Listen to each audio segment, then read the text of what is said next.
Hi everyone, আজকের ভিডিওটা শুরু করছি 6টা বাজে 10 মিনিট থেকে। আমি আর তোমাদের দাদা একটু বেরিয়েছি, কোথায় যাচ্ছি সেটা একটু পরে বলছি। তার আগে একটা খুশির খবর দিই। অ্যাক্সিডেন্টের প্রায় দীর্ঘ 2 মাস পর কে প্রথম বাইক চালাচ্ছে।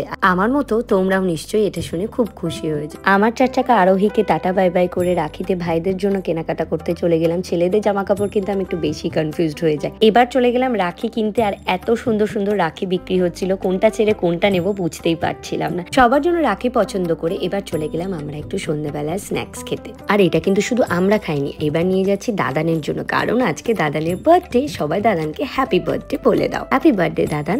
দাদান খাবার খেতে খুব ভালোবাসে, তা দাদানের জন্য বেশ কিছু খাবার নিয়ে এসেছি, আর নিয়ে এসেছি একটা প্যান্ট আর গেঞ্জি। দুপুরে মা দাদানের জন্য কেক কেটেছিল, তখন আমরা থাকতে পারিনি কারণ প্রচন্ড বৃষ্টি হচ্ছিল। আর তোমাদের দাদা এখানে থাকতে পারেনি কারণ একটা ইম্পর্টেন্ট ফোন আসে, সেখানেই চলে যায় দেখা করতে। তারপর আমার বাপের বাড়ির এই পুচকোগুলোর সাথে আদর করে খেলা করে বাড়ির জন্য একটু ঠান্ডা ঠান্ডা আইসক্রিম আর মিষ্টি নিয়ে আসলাম। বাড়ি আসার পর জানতে পারলাম ছোট বোনও নাকি নিজে হাতে ফুলের রাখি বানিয়েছে, আর প্রত্যেক বছর এটাই করে। আজকের মতো ভিডিওটা এই পর্যন্ত, দেখা হচ্ছে নেক্সট ব্লগে। বাই।